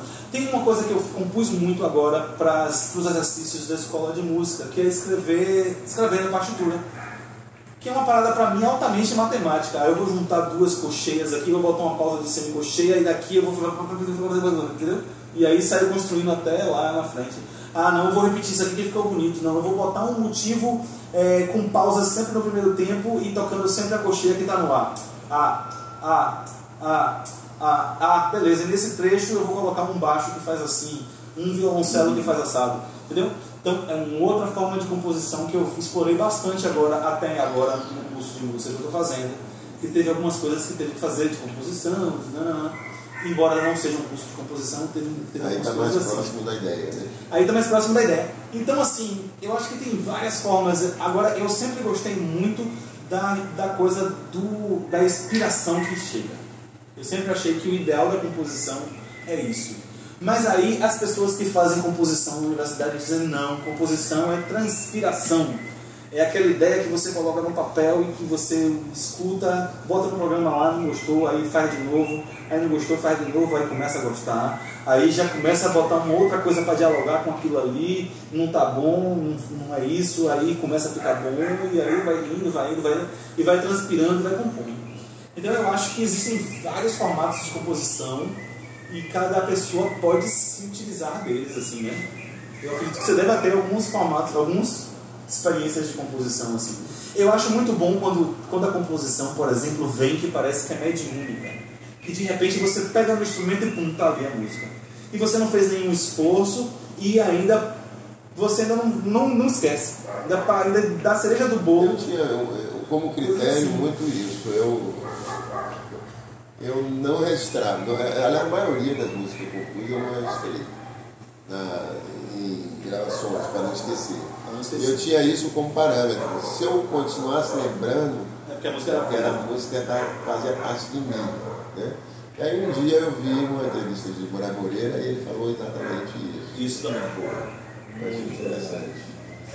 Tem uma composição que eu fiz. Você para ele por quê? Não, porque Fábio acorda direto. Uma música. Cadê o papel? Cadê o papel? A música já, a música chegou. O Reginaldo é assim. Ele diz que ele acorda de manhã, ele levanta, bota no pé, vai lá acordar do Nedinha, e aí vai lá, pega um gravadorzinho e grava. E ele faz cada coisa maravilhosa. Quer dizer, não é isso que define, por exemplo, se você vai fazer com ou sem coração a coisa.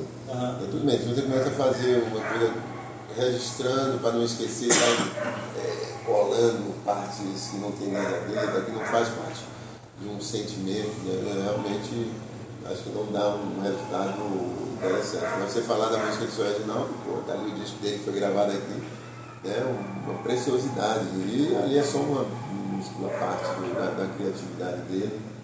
É uma figura que ele viaja, ele cria os enredos, né? Ele vai viajando na história, né? Ele vai imaginando histórias e daquela história que ele imagina, ele vai construindo a música. Daquele cara que fez uma bagunça em algum lugar, o delegado veio e prendeu ele. É um cronista, né? É um cronista, né? Ó, teve uma música mesmo que eu compus, essa história eu acho muito legal. Eu fui pra Argentina e aí chegando lá, no lugar onde eu me hospedei, tinha um violão muito bom.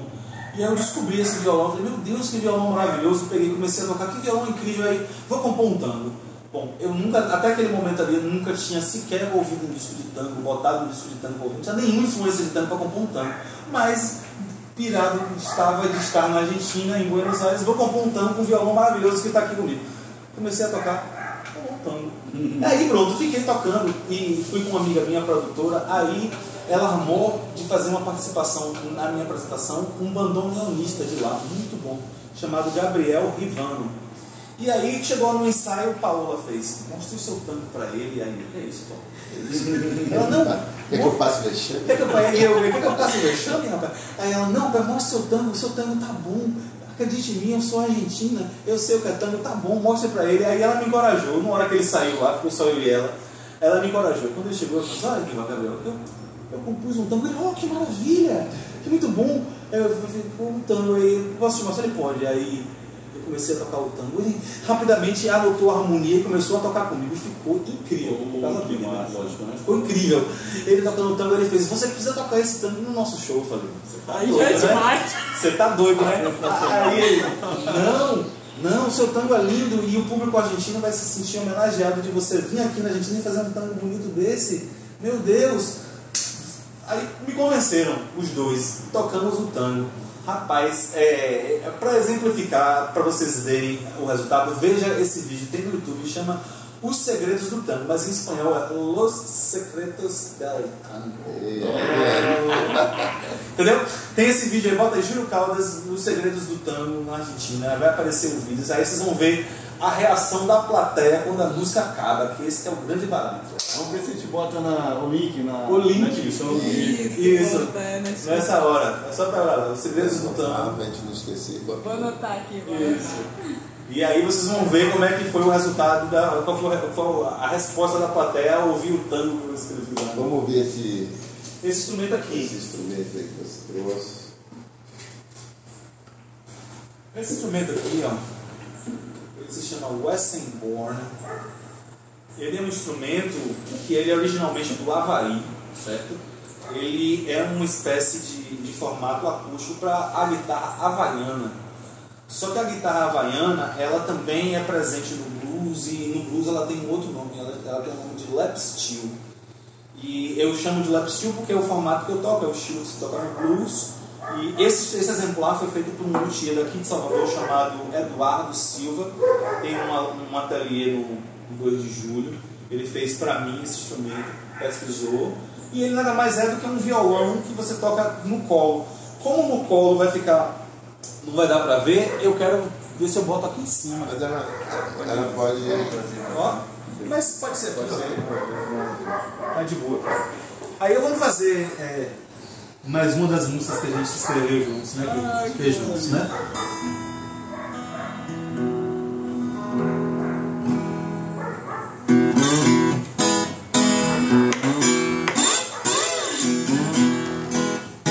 É fácil se perder no que nos leva a crer. Difícil é se centrar no que nos faz acreditar. Mas é preciso cuidado, tem muito chão derramado na longa marcha até o Senhor. Mas é preciso bom senso, o movimento é tenso na longa marcha até o Senhor. É fácil se perder o nosso ir e vir. Difícil é se centrar no que nos faz avançar. Mas é preciso cuidado, tem muito chão derramado no que eu sei. Mas é preciso bom senso, o movimento é tenso no que eu sei.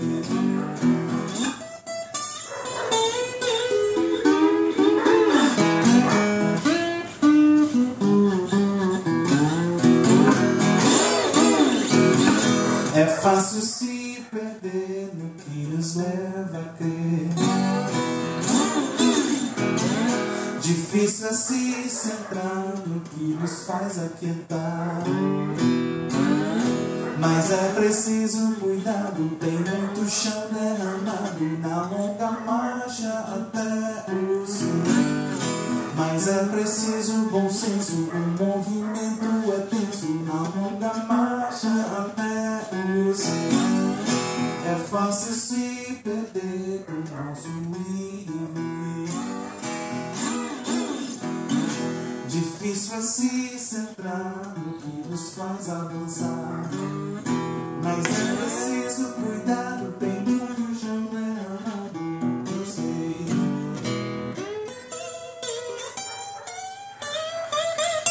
Mas é preciso bom senso, o movimento é tenso, eu sei.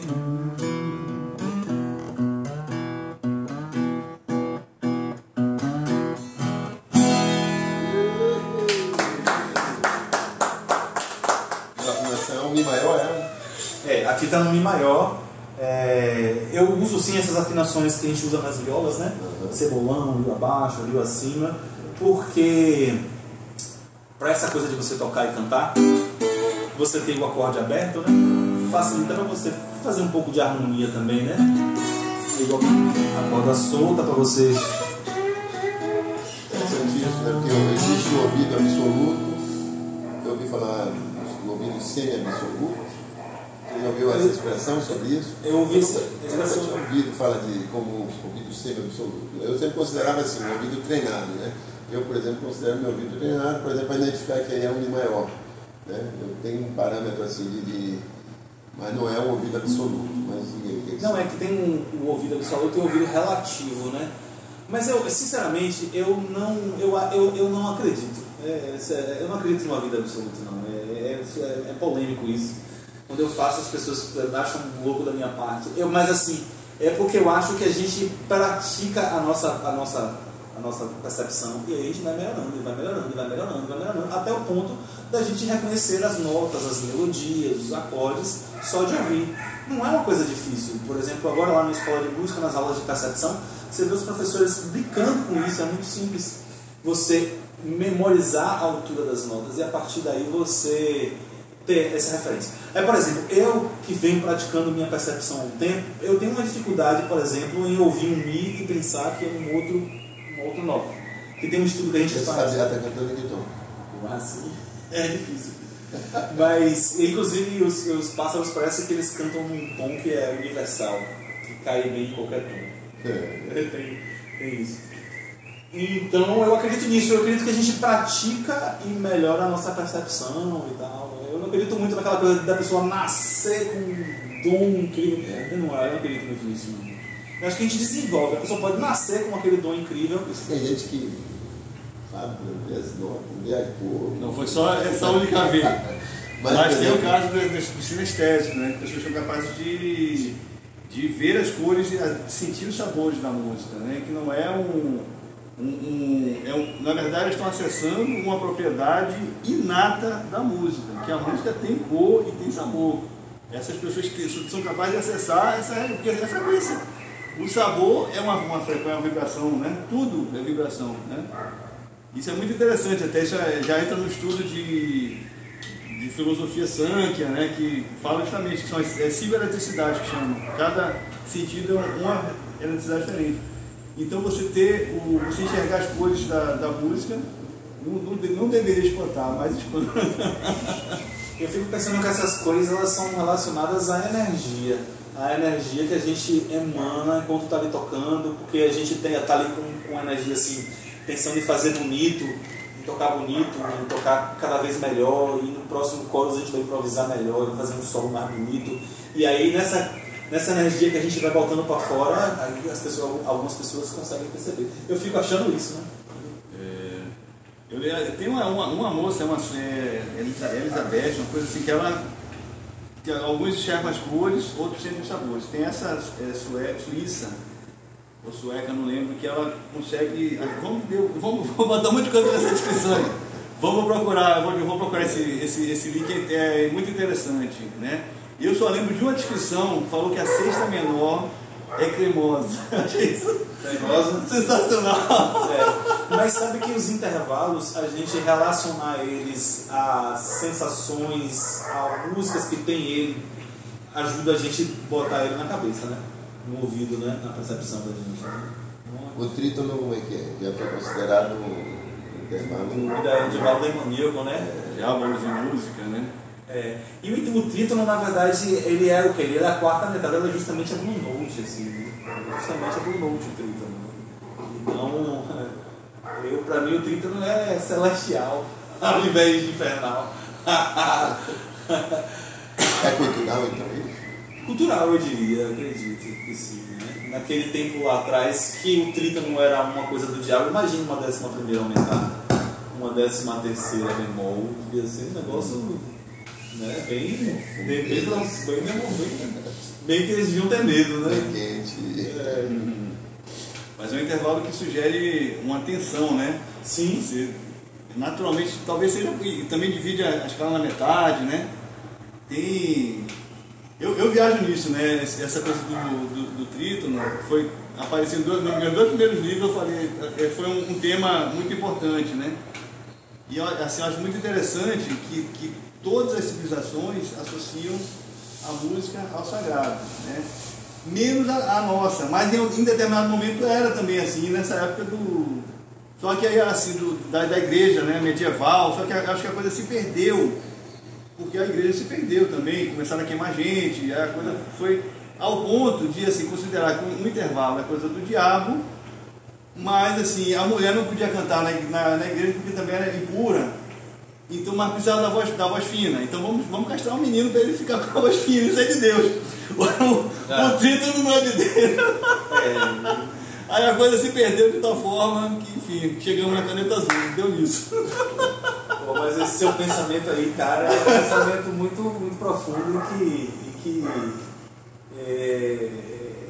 é complexo isso aí. É muito complexo. Uma coisa que eu fiquei muito, voltando um pouquinho à fita, Júlio, quando você falou que você começou a fazer músicas de 1 minuto por conta do Instagram. O Instagram, eu achei assim, porque você é muito antenado com o que está acontecendo, você está muito sintonizado com o movimento, né? E no outro dia, conversando com o meu irmão Fabrício Barreto, a gente estava pensando em fazer um canal de músicas infantis, né? De animações infantis para o YouTube. Aí a gente ficou, pô, rapaz, tô meio desanimado porque o YouTube caiu geral, o TikTok derrubou o YouTube, porque o TikTok com vídeos super curtos, né?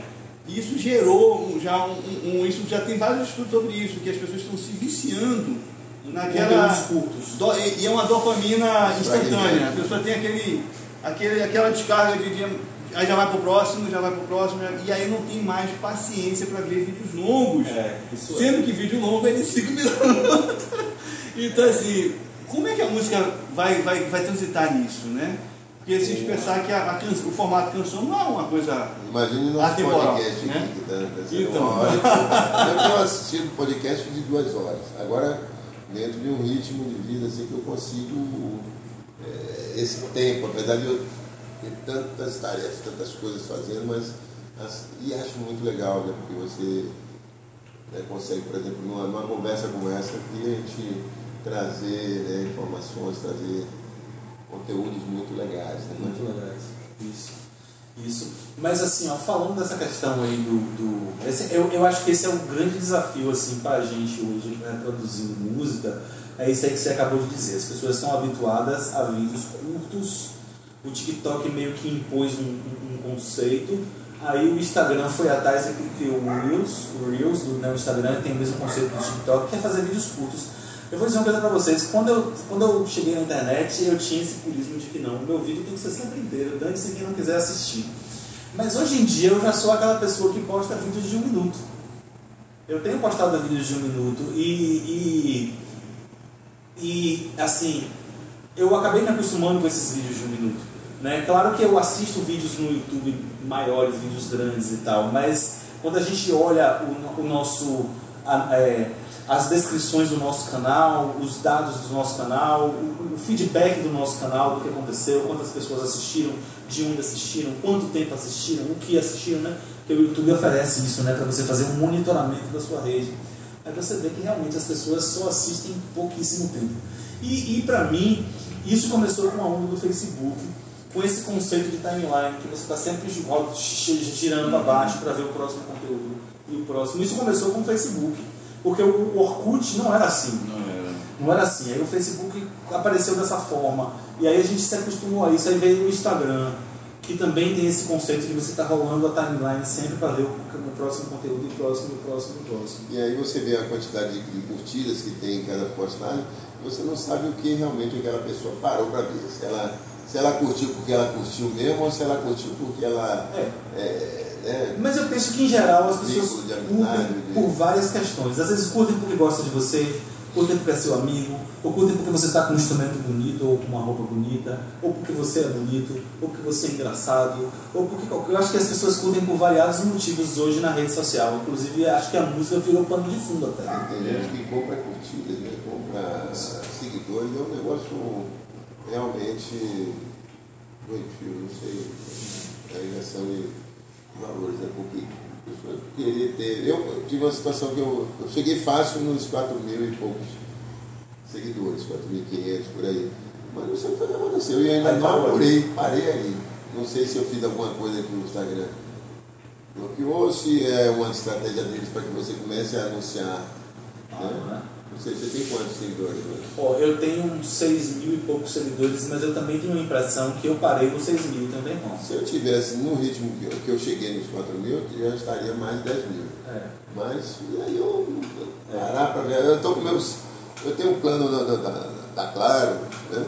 Net Claro, você merece um novo. E eu tenho minha filha e minha mulher como dependentes desse plano. Já tem uns 4, 5 dias, sei lá, uma semana que meus dados móveis não estão funcionando. E os dados móveis delas duas estão funcionando. Não é nem diabo, está com algum. Está bloqueado por isso. E aí eu já liguei 2 vezes, não consegui resolver, mas de tanta coisa que tem para fazer, a gente vai dando jeito, aí vai ter, quando está aqui tem internet da casa verde, quando está em casa tem internet de casa, quando está com alguém esse roteiro, e aí ainda não resolvi. Falei isso porque para eu parar para ver o que aconteceu com o Instagram, eu vou ter que parar mesmo, assim, eu tenho uma assessoria. Eu lembrei de um meme que eu vi essa semana, né? Falando assim, 4 seguidores, tá bom? Aí o cara falou, depende, se for no Instagram é pouco, no beco escuro é muito. No beco escuro é muito. Muito bom isso. Tudo é relativo. Tudo é relativo. E voltando um pouquinho pro rock, Júlio, você falou, né, que a gente dificilmente vai ter clássicos da música popular brasileira no futuro, né? E assim, eu fico muito, né, meu irmão também, os amigos que curtem, assim, ficar esperando assim, um grande retorno do rock. Será que um dia vai acontecer? A gente tem esperança, né? Do rock voltar a ser um mainstream, de voltar a ter a moda do rock. Você acha viável isso ou é um sonho mofado? Rapaz, eu confesso a você que eu não sei o que dizer em relação a isso, porque assim, a última grande banda de rock que fez muito sucesso foi o Guns N' Roses, né? Depois do Guns N' Roses, assim, tiveram outras bandas que fizeram sucesso também, mas não foi nada tão grande. Nirvana acabou rápido. Eu não sei, assim, mas eu acredito que pode surgir, sim, uma nova banda, um novo artista, alguém que se destaque e tal. Mas também, por outro lado, também tem essa questão das bolhas, né? O rock nunca vai morrer. Tipo, na minha casa, mesmo o rock não morre nunca vai deixar de tocar. Inclusive, teve um momento da minha vida que uma pessoa que convivia muito comigo falou assim, rapaz, você só escuta rock, você só escuta 4x4. Aí eu fui prestar atenção, é verdade, no meu dia a dia eu nunca boto um álbum diferente do Led Zeppelin ou dos clássicos assim, sabe? Ou de uma banda nova que alguém me indique que é muito legal, que eu vou ver. É muito raro eu botar um disco que não é do universo do blues ou do rock, muito raro, raríssimo no meu dia a dia isso acontecer. Então assim, eu fico com esse sentimento de que o rock nunca morreu, sempre esteve em altíssima, porque na minha casa ele nunca deixou de tocar, sempre tocou muito. Mas entendo que também mercadologicamente não há nenhuma banda fazendo sucesso mundial com rock, como sempre aconteceu. Alguns anos atrás houve até inclusive uma discussão sobre a morte da guitarra elétrica, justamente por não ter novos ícones da música fazendo grande sucesso tocando guitarra. Mas ao mesmo tempo tem inúmeros guitarristas tocando muito bem por aí que também não vão deixar de tocar. Então assim, eu não sei, mas assim, resumidamente eu acredito que possa em algum momento surgir uma nova grande banda que faça muito sucesso, que seja muito legal. Eu acredito sim. Não é fácil, né? Sim. Sobretudo porque na altura em que estamos, em que, sei lá, parece que tudo já foi inventado, né? Os grandes figuras icônicas da música, em qualquer gênero que seja, parece que cada um já chegou e assim já inventou o seu grande que ama, né? E é difícil inventar algo novo, mas eu tenho esperança.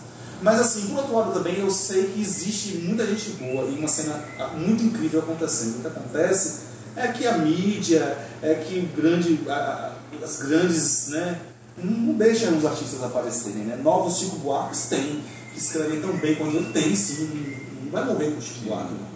Mas é difícil chegar a ser um Chico Buarque porque a música não se difunde mais da mesma forma que era antes. Outro dia eu ouvi um comentário que eu achei genial, que é sobre esse assunto, que é o seguinte, ó, a música até chegar aos anos 80, o videoclipe ele foi se popularizar a partir dos anos 80. Até ali a indústria da música não se preocupava em contratar artistas que fossem bonitos para aparecerem nos videoclipes, nas divulgações e tal. Então os artistas dos anos 60, 70 chegaram meio feios assim, né? E aí quando chegou os anos 80 que rolou a popularização do videoclipe, eles precisavam de um cast de pessoas bonitas. Aí nos anos 80 começou a aparecer artistas bonitos e tal, e que tinham algum talento, lógico, mas aí com o passar dos anos a beleza ficou mais importante do que o talento, e a gente chegou nesse lugar hoje. Será que vamos ter uma banda de rock nova? Precisa ser bonito para cantar, para poder a banda aparecer e fazer sucesso. Outra coisa, precisa ser branco também, para poder fazer sucesso de verdade, e por aí vai, né? Não é só a música não. Eu tenho observado assim, você falou que parece que tudo já foi feito, né? Tem surgido umas coisas assim muito interessantes na Coreia, né?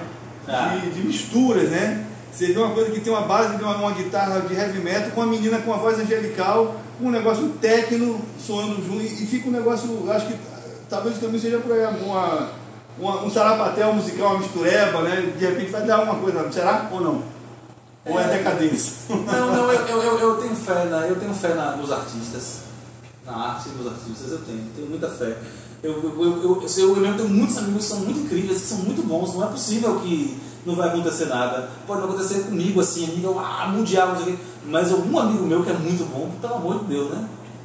Tem que acontecer alguma coisa, porque a gente não pode ficar com um nível baixo assim na música brasileira, na música mundial. Precisa subir esse nível aí. E aí alguém vai aparecer para levantar isso. Você falou do Chico Buarque, né? Uma coisa muito importante, né? Porque se tem até existe uma narrativa já sobre isso, que não tem mais essa geração que está fazendo 80 anos, não existe mais ninguém para substituir, mas na verdade existe. As condições de mercado é que não permitem, né? Aparecer. Levando para a literatura, isso para mim é muito claro, né? Que vários ídolos mesmo da literatura, eu leio o livro e falei assim, rapaz, esse livro não seria nem publicado hoje por uma editora, porque desafia muito, exige muito do leitor, né? Assim, nos anos 80 você deu como referência, né? São alguns autores que eu amo, assim, o Humberto Eco, João Le Carré, Anthony Burgess, são autores que você lê, no final da leitura você fica orgulhoso, rapaz, eu li esse livro. E hoje você tem que ter tudo miguelzinho, né? Tem que ser isso, lógico, generalizando, tem exceções, né? Claro que tem exceções, mas de modo geral, eu acho que tem isso também na música, né? Que um Chico Buarque, onde ele vai poder voice? Não vai poder. É complicado. Inclusive, se Chico aparecesse no cenário hoje, é possível que ele não chegasse a ser quem ele é, porque, né, o jeito dele, a música de hoje e tal, é tudo um processo muito diferente hoje, né? Muito diferente. Mas a gente segue na arte, né? O que tem aqui sobre a mesa? Salve Jorge. Salve Jorge. Salve Jorge. Da sua? A minha é uma folha que eu pintei. Você que pintou, é? Olha! Eu pinto também as camisas que eu uso assim, com temáticas variadas. Teve uma época que eu fiz várias bandeiras brasileiras.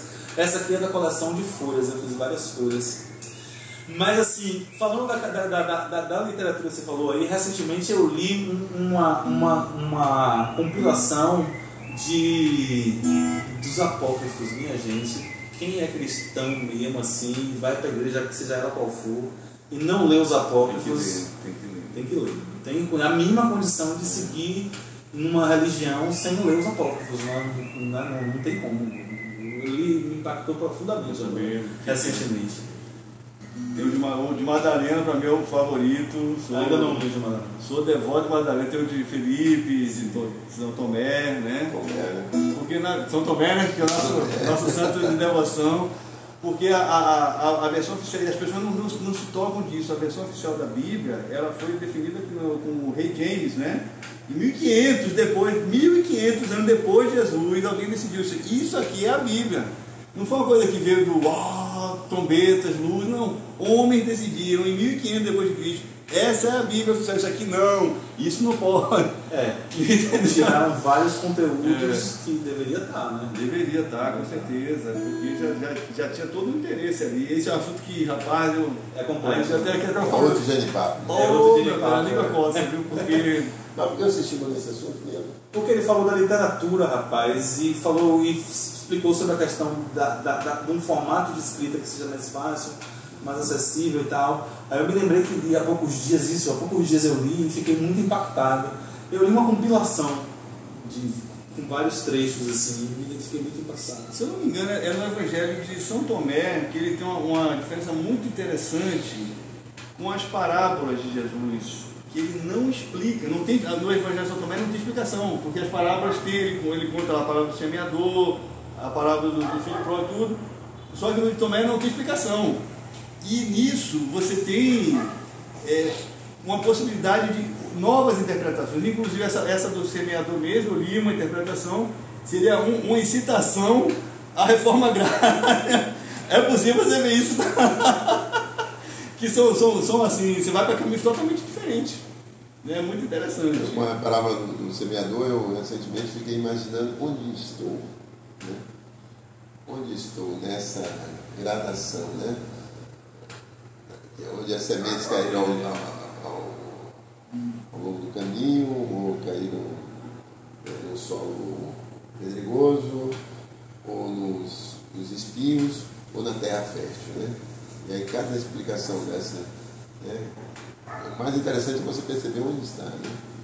Essa história, né? Porque realmente às vezes a gente ouve a palavra, né, como se diz, e se alegra com ela, mas por um motivo ou por outro você não consegue às vezes pôr em prática, né? Uma das questões, um ponto que eu ouvi numa dessas explicações que a gente fala como se fosse Jesus explicando, mas a gente não sabe se foi ele mesmo, mas eu achei interessante, que ele fala, tem gente que escuta, se alegra com a palavra, mas quando chega a angústia ou a perseguição, logo se ofende. Mas isso é muito interessante, porque a maioria de nós, né, é bem humano. Se alegra com aquela possibilidade daquele mundo que essa palavra traz, mas de repente, qualquer coisinha que pisa no carro, imagine a angústia e a perseguição que, se você imaginar o que alguns desses apóstolos, né, que se colocam na história, passaram e seguraram a onda ali, né, para manter a pregação e tudo mais. Mas a gente chegou nisso aí, nessa viagem sobre cordas, né? Eu estava viajando aqui que essa parábola do semeador tem a ver com a vocação do músico, né? Que você vai compartilhar a sua música e de repente você vai mudar a vida de alguém ali. Uma pessoa vai ouvir aquela música e vai ter uma revelação, outra pessoa vai ser totalmente indiferente, não vai. A outra pessoa, pô, que barulho aqui, eu tô querendo chavecar a garota, o cara aí pra fazer esse barulho. O cara que queria matar o galo porque o galo cantava, aí ele incomodava ele. Para mim, o canto do galo é tão inspirador, né? Mas uma vez eu viajei para Itacaré e tinha um galo que cantava às 5 horas da manhã, que eu também não querendo E a senhora, dona Salvadora? Já viu a cantiga do galo? Não é. O galo está cantando leleu, salvando a sua chegada leleu, lá, lá. Mostra essa menina aí, Fabiola. Como é que é o negócio? O galo está cantando leleu, salvando a sua chegada leleu, lá, lá. Salvando o seu amadeiro leleu, aqui no seu canzoar leleu, lá, lá. Só que Cazuar é a sua casa. Ainda pegou o Salvador ali de Tá fundo.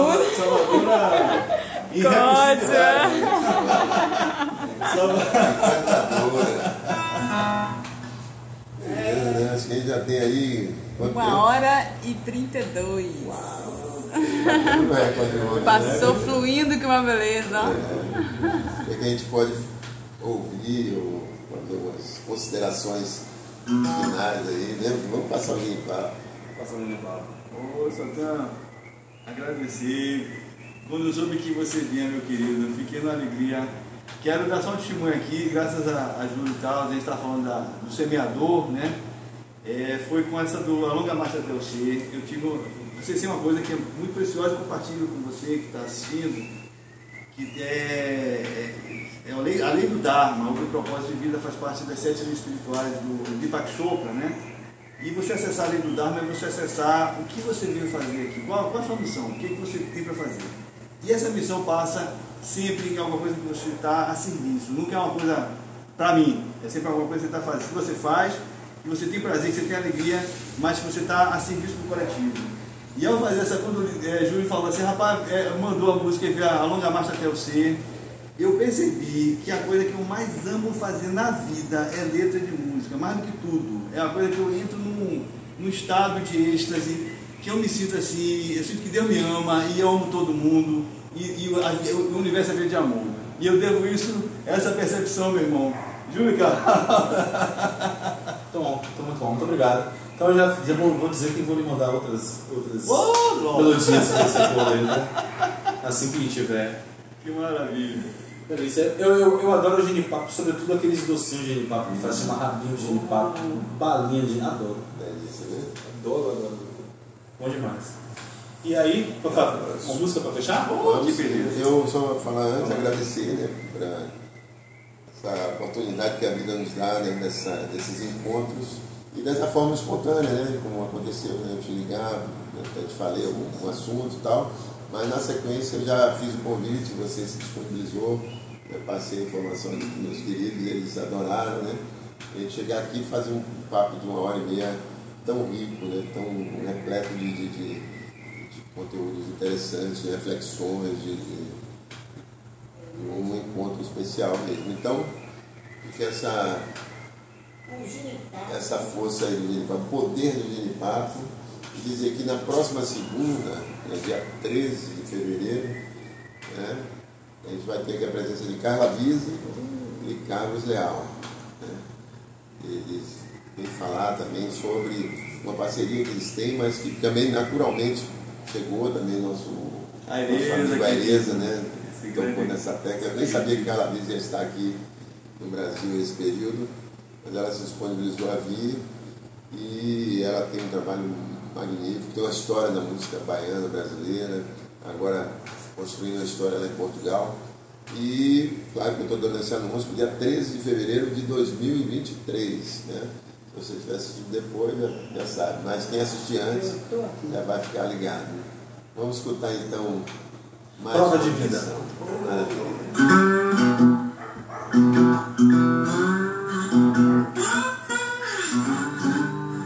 Se você me cortar, eu sangro. Se você me deixar, eu choro. Se você me enganar, eu zango. Se você me chamar, eu não demoro.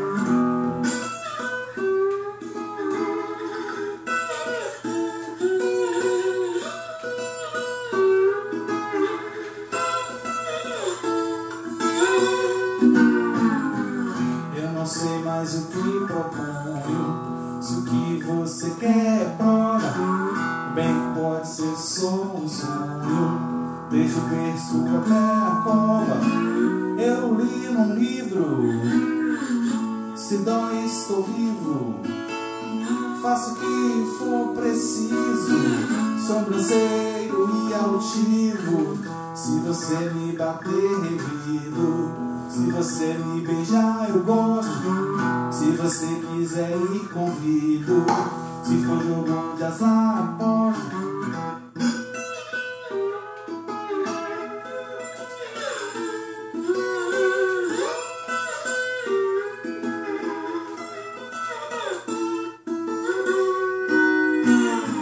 Será que é de múltipla escolha? Prova oral ou subjetiva? Acho que vai faltar é folha da resposta em letra cursiva. Eu li no livro, se dói estou vivo, faço o que for preciso, sorrateiro e esquivo.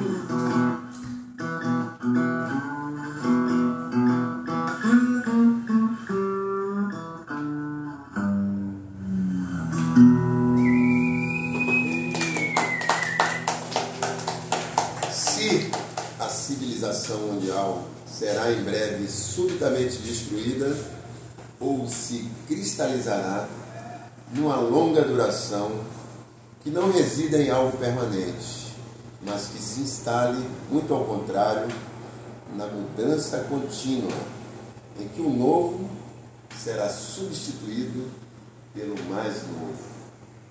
Um texto que eu ouvi Caetano falar em 1984, no show Velô, ficou em minha memória. E no podcast passado eu falei e perguntei, tudo passa, o que fica? O Genipapo permanece. Genipapo, ele